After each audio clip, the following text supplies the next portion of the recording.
Assalamualaikum warahmatullahi wabarakatuh. Perkenalkan, kami dari kelompok 7, kelas biologi C, semester 7, mata kuliah pengembangan penelitian pendidikan, dan dosen pengampu yaitu Dr. Evi Rofiati, SSI MPD. Di sini kami akan mencoba mempresentasikan mengenai metode penelitian response to intervention dengan anggota yaitu saya sendiri Susi Nurjana, kemudian ada Khotimah, dan ada Friska Maulin. Selanjutnya pemateri pertama yaitu yang akan dijelaskan oleh saudari Susi Nurjana yaitu saya sendiri, yaitu ada pengertian response to intervention, di mana sistem intervensi ini berlapis dan sistem pengumpulan data yang membantu pembuatan keputusan dan pemantauan kemajuan secara terus-menerus. Kemudian RTI ini membutuhkan tim yang terampil yang didukung oleh keseluruhan sistem dan kebijakan. Kemudian ada keterlibatan orang tua. Nah, RTI ini pada awalnya adalah istilah pendidikan khusus yang telah diperluas ke dalam kerangka pendidikan umum yang melibatkan instruksi dan intervensi berbasis penelitian, pemantauan kemajuan secara teratur, dan penggunaan selanjutnya dari data ini dari waktu ke waktu untuk membuat berbagai keputusan pendidikan. Tetapi tidak terbatas pada kelayakan SLD. Kemudian ada kunci proses RTI, yaitu penerapan intervensi berbasis ilmiah yang telah terbukti berhasil dalam uji coba terkontrol secara acak. Kemudian ada tujuan dari proses RTI, yaitu untuk menerapkan akuntabilitas pada program pendidikan dengan berfokus pada program yang berhasil daripada program yang hanya terlihat, terdengar, atau terasa baik. Response to intervention adalah metode yang paling mudah dimengerti dan dapat digunakan sebagai petunjuk untuk mengajar berdasarkan kemajuan siswa dan ide-ide pencegahannya. Nah, melalui penggunaan Schooloid, RTI dapat menciptakan kekuatan dari proses pembelajaran untuk mendorong pencapaian prestasi akademik dan mencegah kegagalan seluruh siswa. Kemudian ada tujuan RTI, yaitu untuk mencegah masalah akademik dan perilaku dan membantu dalam mengidentifikasi siswa dengan ketidakmampuan belajar tertentu. Selanjutnya yaitu ada prinsip-prinsip RTI, yaitu yang pertama ada three-tier system, yaitu tentang kesesuaian antara intervensi untuk mengakses kebutuhan akademik dan perilaku siswa. Kemudian ada screening, yaitu yang sistematis kepada anak-anak usia dini dan menggunakan alat ukur yang valid dan reliable. Kemudian ada intervensi berdasarkan penelitian sehingga dapat menunjukkan bukti yang saintifik bahwa siswa dapat meningkatkan pencapaian prestasi atau perilaku akademik. Selanjutnya yaitu ada monitoring, yaitu untuk kemajuan siswa yang diidentifikasi memiliki pencapaian prestasi akademik yang rendah, juga menggunakan pengukuran yang saintifik. Selanjutnya ada aturan-aturan pengambilan keputusan yang mempertimbangkan tingkat dukungan yang disediakan melalui intervensi. Kemudian ada prinsip RTI dapat ditinjau yang berdasarkan yaitu standar protokol RTI, yaitu umumnya proses RTI ini fokus pada disabilitas, di mana standar protokol RTI ini berdasarkan pada validasi penelitian tentang aturan-aturan pengambilan keputusan yang disajikan panduan untuk intervensi yang khusus pada tiap level dari 3 level yang diformulasikan melalui asesmen. Nah, ada tier 1, di mana tier 1 ini yaitu intervensi universal, yaitu cocok untuk semua siswa. Kemudian ada tier 2 yaitu intervensi lebih intensif bagi kelompok siswa berdasarkan asesmen kebutuhan siswa. Kemudian ada tier 3 yaitu intervensi berdasarkan individual, yaitu highly intensif bagi beberapa siswa yang telah memperoleh intervensi pada secondary tier, namun tidak memadai. Kemudian hasil monitoring tentang kemajuan siswa digunakan untuk menentukan disabilitas belajar siswa yang khusus, yang diketahui melalui metode saintifik. Dibandingkan tes psikologi, terobosan standar protokol RTI ini adalah menggunakan pengukuran saintifik yang valid dan reliable untuk menyusun kurikulumnya dan bukan menggunakan distribusi normal yang terpisah dari kurikulum, seperti tes IQ. Lanjutan dari materi tersebut yaitu ada problem solving RTI. Nah, dibandingkan RTI digunakan untuk penentuan disabilitas, maka model ini untuk menentukan tingkat intervensi berdasarkan pendekatan konsultasi tentang perilaku anak yang bermasalah dalam berespon ketika mengikuti pembelajaran. Nah, problem solving RTI ini untuk mengatasi permasalahan perilaku sosial, yaitu positive behavior support yang mengintegrasikan pengukuran dan intervensi tentang perilaku dan akademik.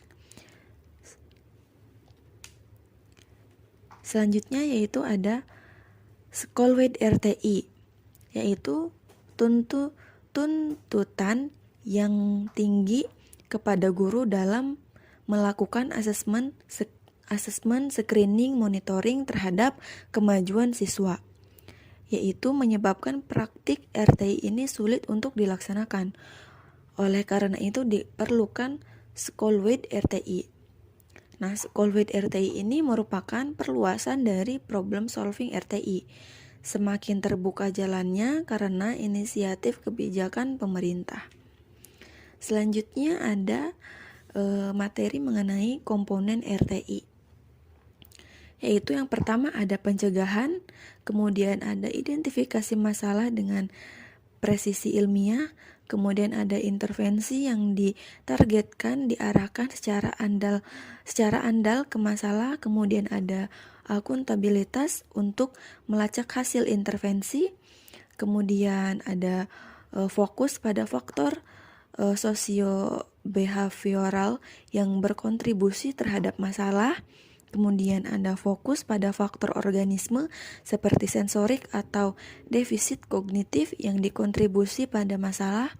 Kemudian ada tim pemecah masalah transdisipliner untuk dicocokkan sumber daya untuk kebutuhan yang diukur. Kemudian ada pengembangan aturan keputusan didasarkan pada bukti ilmiah yang dapat membantu pendidik untuk memilih intervensi, yaitu kurikulum dan instruksi yang untuk mengatasi masalah spesifik yang teridentifikasi. Selanjutnya ada materi dukungan response to intervention, yaitu yang pertama untuk meningkatkan prestasi bagi seluruh siswa. Yang kedua, untuk mengurangi keterwakilan ras atau etnis yang tidak proporsional dari siswa minoritas dalam pendidikan khusus. Yang ketiga yaitu ada meningkatkan kerjasama dan integrasi pendidikan umum dan khusus. Kemudian yang keempat ada untuk mengidentifikasi siswa dengan ketidakmampuan belajar melalui lensa yang berbeda dari model perbedaan pencapaian IQ. Mungkin segitu saja penjelasan dari saya. Materi selanjutnya yaitu yang akan dipaparkan oleh rekan saya. Terima kasih. Pedoman untuk mendukung keberhasilan RTI diantaranya sebagai berikut. Yang pertama yaitu menerapkan dukungan instruksional dan perilaku yang divalidasi penelitian untuk memastikan bahwa semua siswa menerima praktik berkualitas tinggi. Yang kedua, mulailah pencegahan dan intervensi sejak dini untuk keuntungan terbesar. Yang ketiga yaitu menawarkan beberapa tingkatan intervensi. Nah, kemudian yang keempat, mengadopsi model pemecahan masalah individu atau protokol intervensi standar untuk memberikan siswa kesulitan dengan instruksi awal yang efektif dan untuk menyajikan sarana yang valid untuk menilai kebutuhan belajar. Yang kelima, gunakan pemeriksaan kesetiaan untuk mengukur apakah instruksi atau intervensi dilaksanakan sebagaimana dimaksud dan dengan konsistensi. Yang keenam, identifikasi siswa yang beresiko mengalami masalah akademik atau perilaku dan pantau respons mereka terhadap instruksi di kelas. Yang ketujuh, bedakan instruksi berdasarkan data dari penilaian yang sedang berlangsung. Kemudian yang kedelapan, lakukan penilaian yang sering, misalnya setiap 2 minggu, untuk memantau kemajuan atau kekurangannya bagi siswa yang menerima intervensi di luar tier 1 dan digunakan hasilnya untuk menyesuaikan praktik pembelajaran yang sesuai.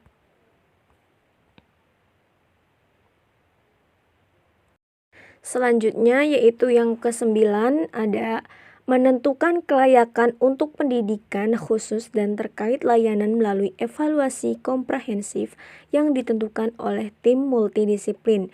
Yang ke-10, menghadiri pengembangan profesional untuk mendapatkan alat yang diperlukan untuk memberikan instruksi berkualitas tinggi dan dukungan perilaku dan untuk meningkatkan penerapan praktik berbasis ilmiah.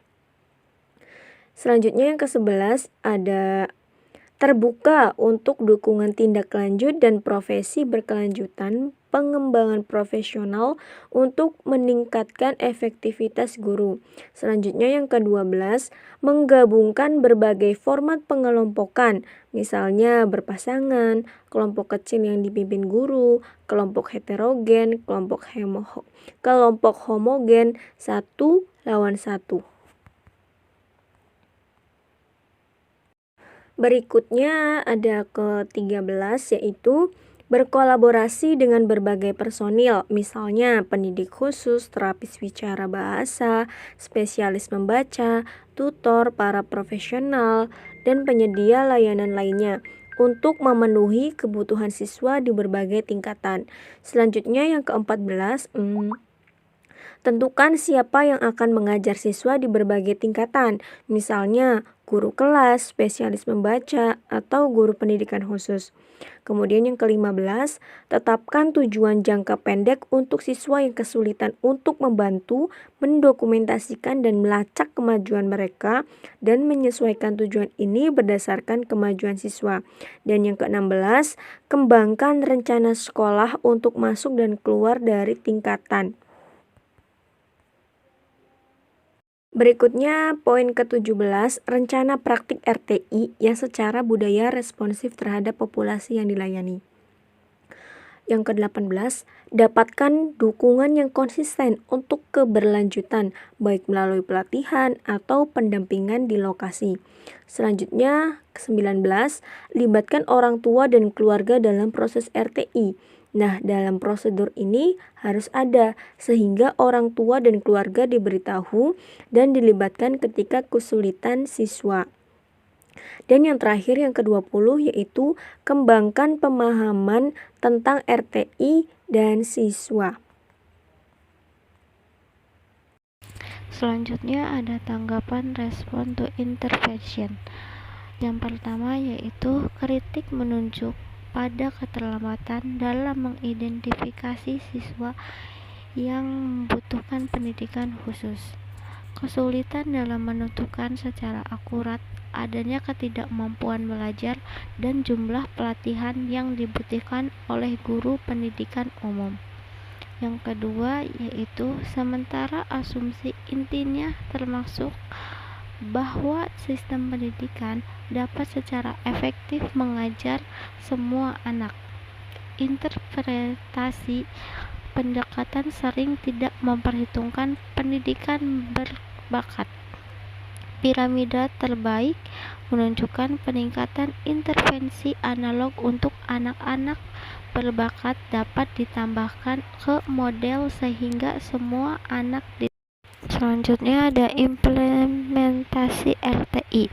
Yang pertama, pengajaran kelas berbasis ilmiah berkualitas tinggi, di mana semua siswa menerima pembelajaran berbasis penelitian berkualitas tinggi di kelas pendidikan umum. Yang kedua, yaitu penilaian siswa yang sedang berlangsung, di mana memberikan informasi tentang kecepatan belajar dan tingkat pencapaian siswa. Data ini kemudian digunakan ketika menentukan siswa mana yang membutuhkan pemantauan atau interferensi lebih dekat. Dan selanjutnya yang ketiga yaitu instruksi berjenjang, di mana menggabungkan peningkatan intensitas pengajaran yang menawarkan interferensi khusus berbasis penelitian yang disesuaikan dengan kebutuhan siswa. Selanjutnya yang keempat yaitu keterlibatan orang tua, di mana sekolah yang menerapkan LTI memberikan informasi kepada orang tua tentang kemajuan anak mereka. Mungkin cukup sekian penjelasan dari kami mengenai response to intervention. Kurang lebihnya mohon maaf. Wabillahi taufik wal hidayah. Wassalamualaikum warahmatullahi wabarakatuh.